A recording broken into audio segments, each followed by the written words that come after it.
Queridos irmãos, eu quero convidá-los, nesse momento em que a palavra será lida e proclamada, a abrir as Escrituras. No primeiro livro,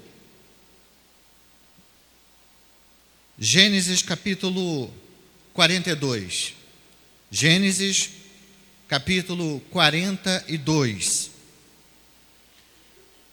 E leremos algumas porções desse capítulo. Leremos a partir do verso 25. Gênesis capítulo 42, a partir do verso 25.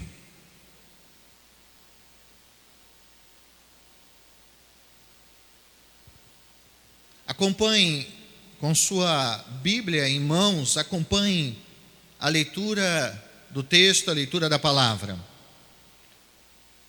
Repetindo, Gênesis capítulo 42, a partir do verso 25. Ordenou José que lhes enchessem de cereais os sacos e lhes restituíssem o dinheiro, a cada um no saco de cereal, e os suprisse de comida para o caminho, e assim lhes foi feito. E carregaram o cereal sobre os seus jumentos e partiram dali.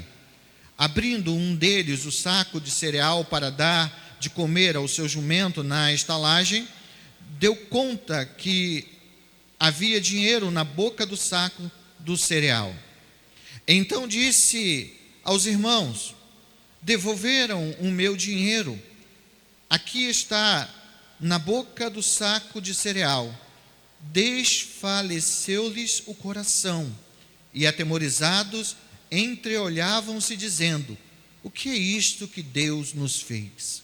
E vieram para Jacó seu pai, na terra de Canaã, e lhes contaram tudo o que lhe acontecera, dizendo: o homem, o Senhor da terra, falou conosco asperamente e nos tratou como espiões da terra. Disseram-lhe: somos homens honestos, não somos espiões. Somos 12 irmãos, filho de um mesmo pai. Um já não existe, e o mais novo está hoje com nosso pai na terra de Canaã. Responderam o homem, o Senhor da terra: nisto conhecerei que sois homens honestos. Deixai comigo um de vossos irmãos, tomai o cereal para remediar a fome de vossas casas, e partir. Traze-me o vosso irmão mais novo, assim saberei que não sois espiões, mas homens honestos.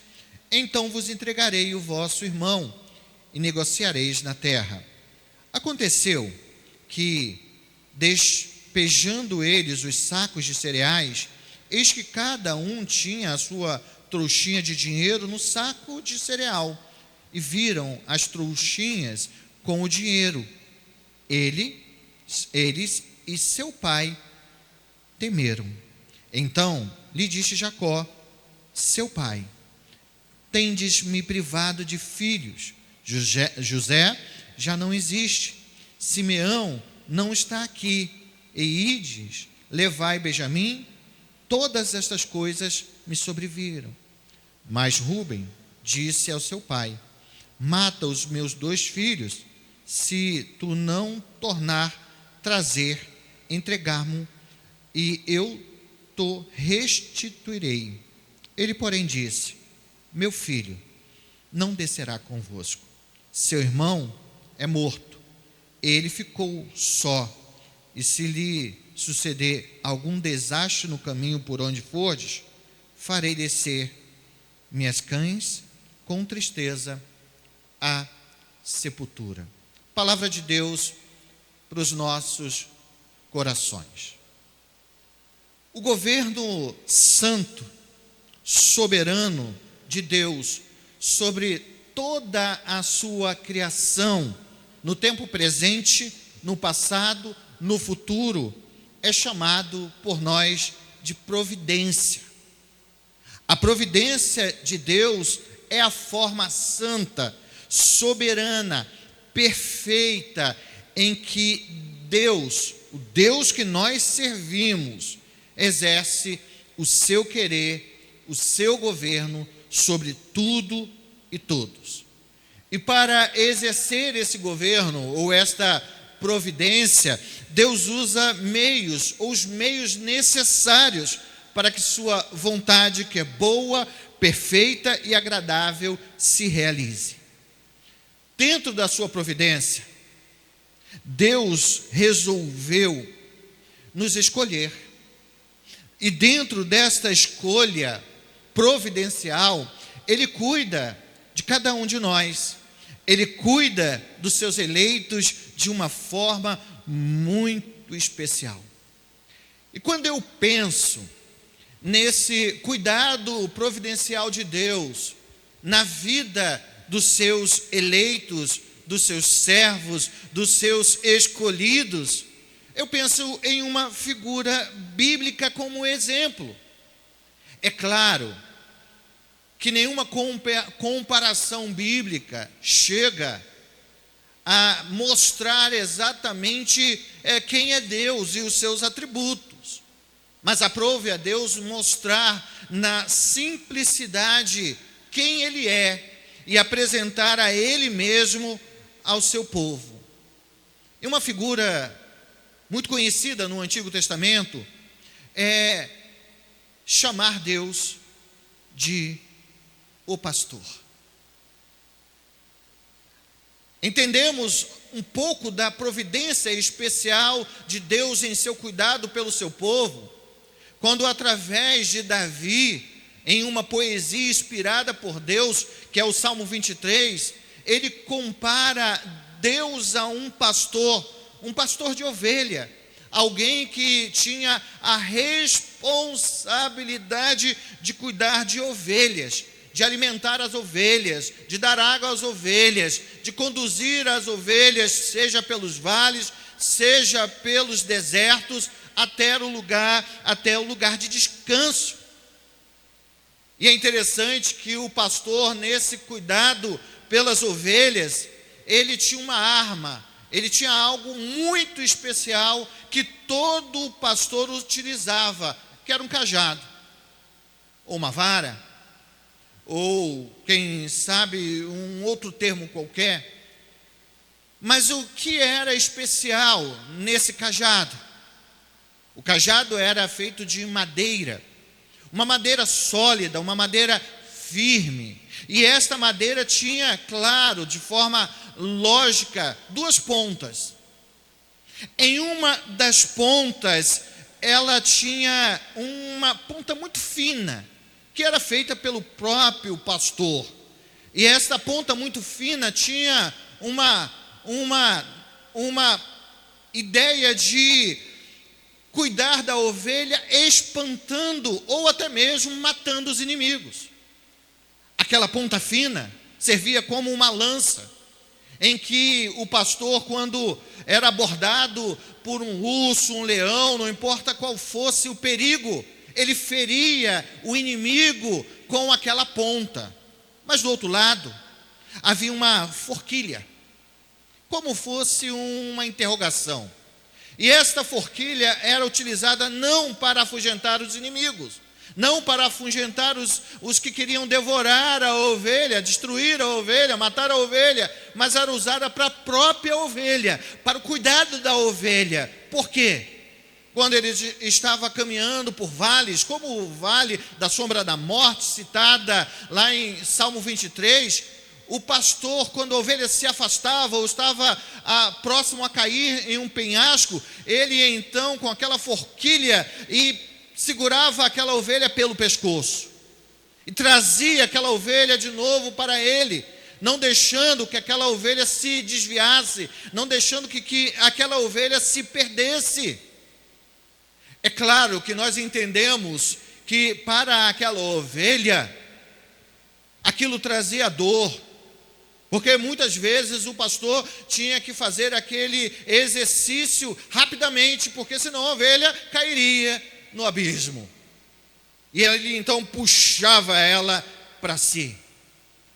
Na providência de Deus, no governo de Deus para com os seus, no cuidado de Deus para com os seus. Essa forquilha é a providência agridoce de Deus.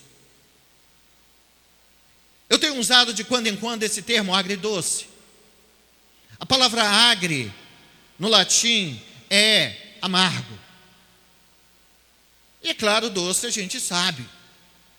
Então nós entendemos que a providência agridoce de Deus, ela é a forma de Deus cuidar dos seus, através dos meios que são meios tempestuosos, e até mesmo o corrigir de Deus para com o seu povo. Mas essa providência agridoce de Deus não é para destruir os seus eleitos, e sim para prová-los, como o fogo, como o ouro é provado pelo fogo. Queridos, e é sobre esta providência agridoce que eu quero falar com você nessa noite. É sobre esta providência agridoce que o texto que nós lemos trata nesta noite. Eu quero tratar com você, conversar com você, como Deus cuida dos seus, usando as tempestades da vida, usando os dias maus, e através desses dias maus, Deus conduz os seus eleitos, e não apenas os seus eleitos, mas as suas famílias, para a vitória final. Nós fizemos a leitura do texto, mas eu quero que você olhe mais uma vez para o verso de número 36. Porque o verso de número 36 diz assim para a gente: então lhes disse Jacó, seu pai: tendes privado de filhos, José já não existe, Simeão não está aqui, e ides levar a Benjamim. Todas estas coisas me sobrevêm. Há momentos em que tempestades se formam em nossa vida, dias verdadeiramente maus, e parece que não há saída. E às vezes, para nós, de forma humana, não há realmente saída. O mar da vida se avoluma de tal forma que as águas bravias cobrem as nossas cabeças. Assim se sentia Jacó no verso 36 do texto lido. A família de Jacó estava em crise, mas não começou esse processo de crise na família nesse evento narrado no texto, mas há muito tempo. Jacó vivia em crise com a sua família. Ao nascer com o seu irmão gêmeo Esaú, a crise já é mostrada. A relação dele com o seu irmão, a relação da sua mãe com ele e com o seu irmão já mostra que era uma relação tóxica. Ele teve que fugir porque traiu ao seu pai e também ao seu irmão. E fugindo, ele também viveu dias tempestuosos com a sua família. O seu irmão Esaú, durante muito tempo, esteve em briga e guerra com ele mesmo. Mas não fica só aí. Quando Jacó forma a família, quando ele tem os seus filhos e filhas, da mesma forma que ele teve problema no passado, a sua família agora formada também tem problemas. Nós nos lembramos que José foi vendido pelos seus irmãos. Antes, porém, ele foi espancado, jogado em um poço, e o desejo de alguns dos seus irmãos não era nem vendê-lo, mas era tirar-lhe a vida.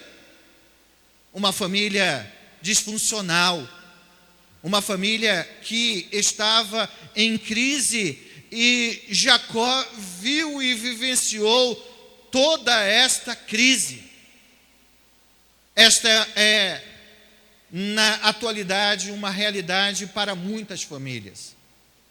Há muitos lares em crise, há muitos lares que de geração em geração, problemas familiares, problemas entre irmãos, problemas entre esposo e esposa, problema entre os filhos, são uma realidade.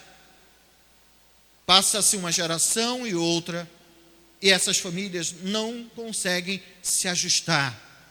É aquela história: a minha família vai muito bem enquanto estamos longe, só não podemos nos reunir no mesmo teto. Aí os problemas chegam.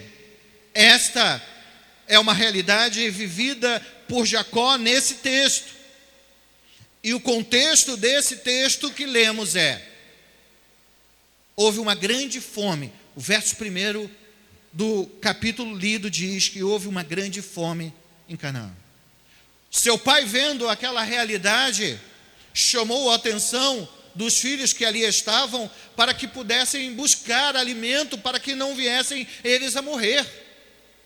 E então eles vão até o Egito, porque sabem que o Egito é próspero, porque sabem que alguém apenas abaixo de Faraó havia feito as escolhas corretas, havia entendido o tempo e entendido que deveriam guardar os mantimentos.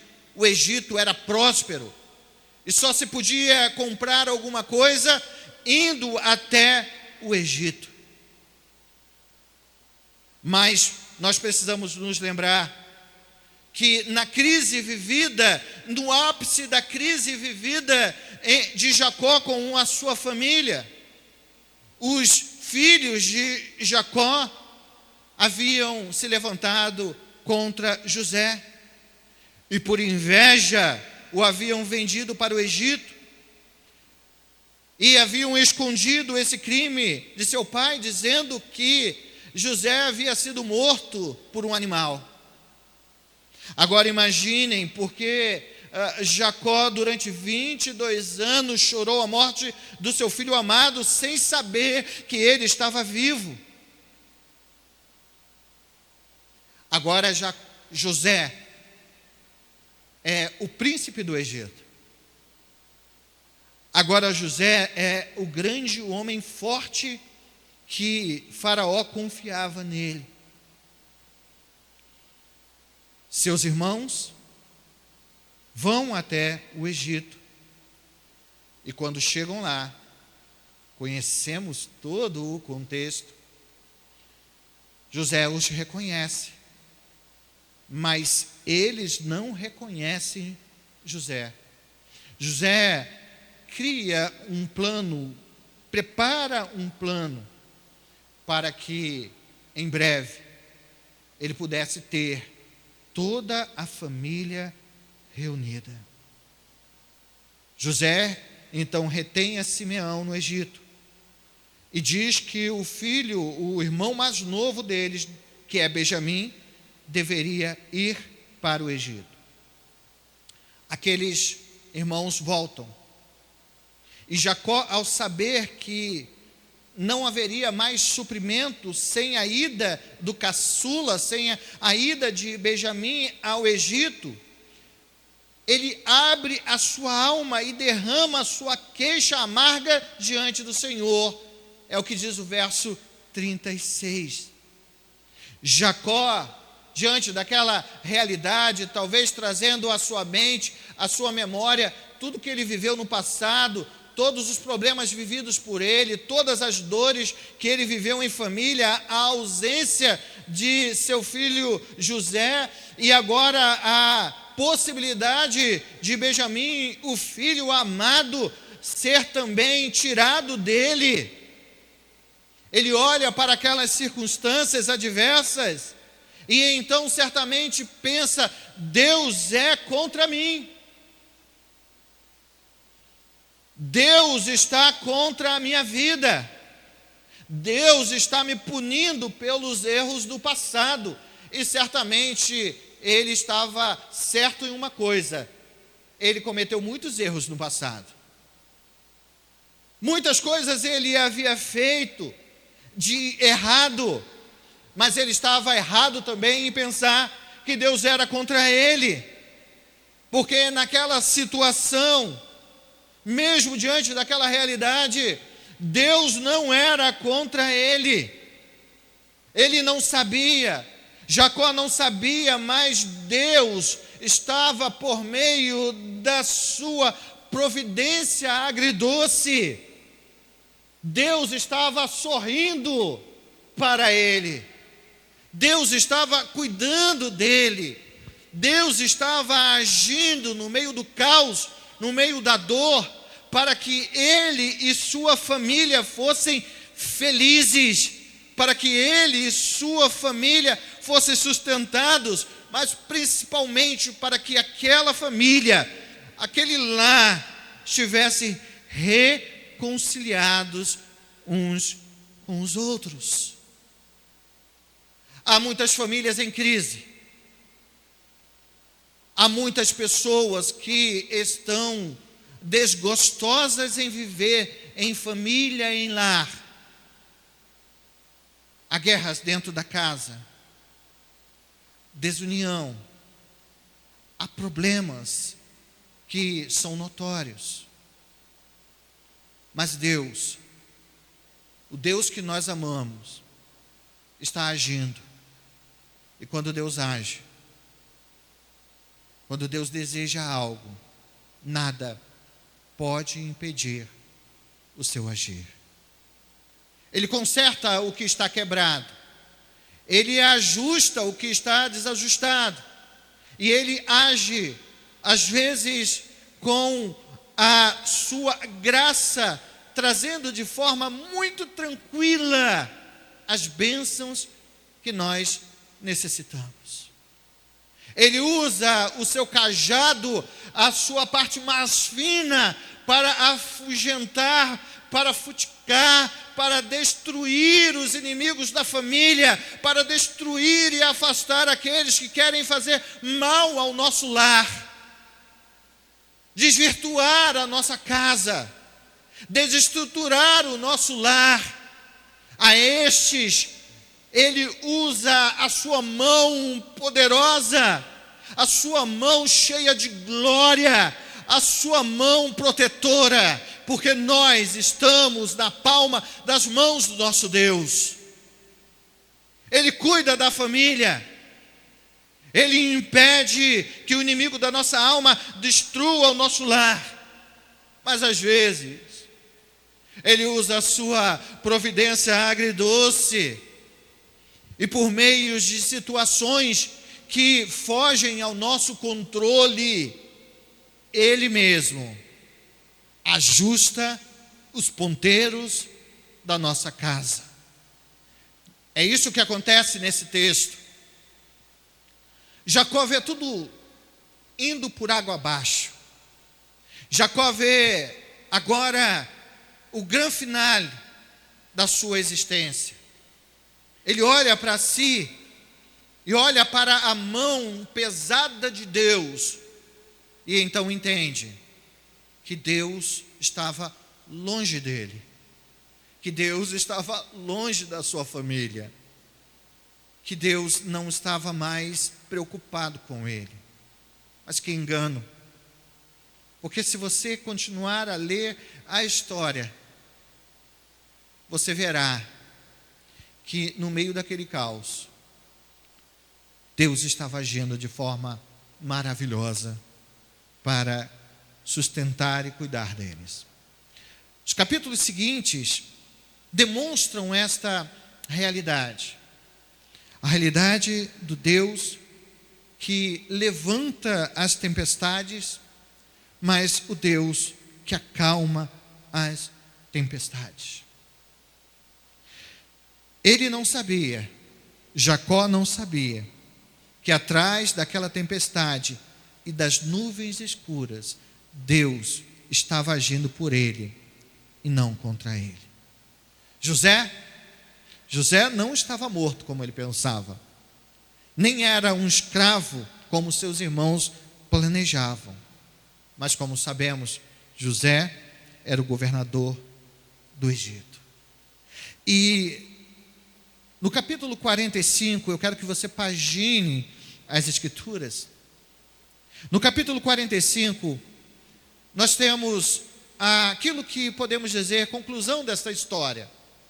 Conclusão de todo esse grande enredo. Conclusão desta maravilhosa história de amor, de perdão, de graça. O verso 16 em diante, eu quero que você acompanhe a leitura do verso, a partir do verso 16. Aqui eu quero lembrar a você o que aconteceu antes.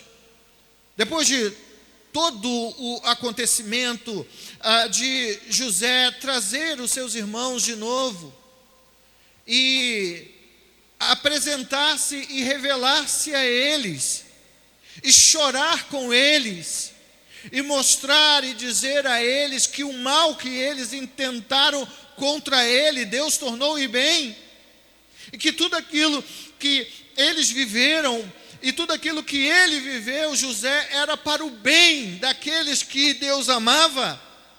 Depois de tudo isso, Faraó fica sabendo que José trouxe os seus irmãos, e olha o que o texto diz a partir do verso 16: fez-se ouvir na casa de Faraó esta notícia: são vindos os irmãos de José, e isto foi agradável a Faraó e a seus oficiais. Disse Faraó a José: dize aos teus irmãos, faz isto, carregai os vossos animais e partir, tornai a terra de Canaã, tomai o vosso pai e as vossas famílias, e vinde para mim, dar-vos-ei o melhor da terra do Egito, comereis a fartura da terra. Ordena-lhes também, fazei isto, levai da terra do Egito carros para vossos filhinhos e para vossas mulheres, trazei o vosso pai e vinde. Não vos preocupeis com coisa alguma do vosso haveres, porque o melhor de toda a terra do Egito será vosso. E os filhos de Israel fizeram assim. José lhes deu carros, conforme o mandato de Faraó, também lhes deu provisão para o caminho. A cada um deles, eles deu vestes festivais, mas a Benjamim deu 300 moedas de prata e 5 vestes festivais. Também enviou ao seu pai 10 jumentos carregados dos melhores do Egito, e 10 jumentos carregados de cereais e pão, provisão para o seu pai, para o caminho. Despediu os seus irmãos. Ao partirem, disse-lhe: não contentais pelo caminho. Então subiram do Egito e vieram à terra de Canaã, a Jacó, seu pai, e lhes disseram: José vive e é governador de toda a terra do Egito. Com isso, o coração lhe ficou como sem palpitar, porque não lhes deu crédito. Porém, havendo-lhe eles contado todas as palavras de José lhe falara, e vendo Jacó, seu pai, os carros que José enviara para levá-los, reviveu-se o espírito, e disse Israel: basta, ainda vive meu filho José, irei e o verei antes que eu morra. Deus estava trabalhando na vida daquele homem que foi por ele mesmo escolhido. Deus estava cuidando da vida de Jacó. Deus estava cuidando daquele homem. E Deus, como diz o apóstolo Paulo, cuida de nós. E nós devemos trazer à nossa memória que todas as coisas cooperam para o bem daqueles que amam a Deus, daqueles que foram chamados segundo o seu propósito. Paulo disse que todas as coisas, seja a providência que é como um sonho, que nos conduz de forma tranquila às águas de descanso, nos livrando, nos protegendo, nos guardando de todos os males.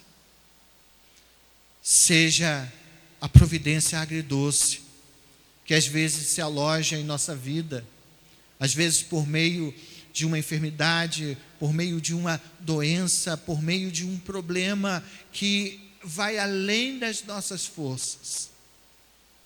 Eu e você precisamos enxergar e entender que todas as coisas, de fato, cooperam para o bem daqueles que amam a Deus. E que, ao final de tudo, Ele fará aquilo que é melhor para mim e para você e para nossa família. Deus cuida dos seus. E Ele age de forma misteriosas nesse cuidado. Portanto, se você estiver vivendo um dia tempestuoso, se o dia que você está vivendo é um dia em que parece que não há sol, há apenas tempestades, saiba que além das tempestades, Deus está, e Ele está agindo por nós, por nossa família, por nossa casa, por cada sonho que nós temos. Confie no Senhor, porque o mais Ele fará. Compreenda que o Deus que você serve, Ele te ama e continuará com você até o fim. Que Deus, que é o Deus da nossa vida, continue a agir em você, através de você. Espere, confie, não desespere-se, porque por fim Ele realizará a sua vontade, e a vontade que Ele tem para você, a vontade de Deus é boa, perfeita e agradável. Que Deus te abençoe, que Deus nos abençoe em Cristo Jesus.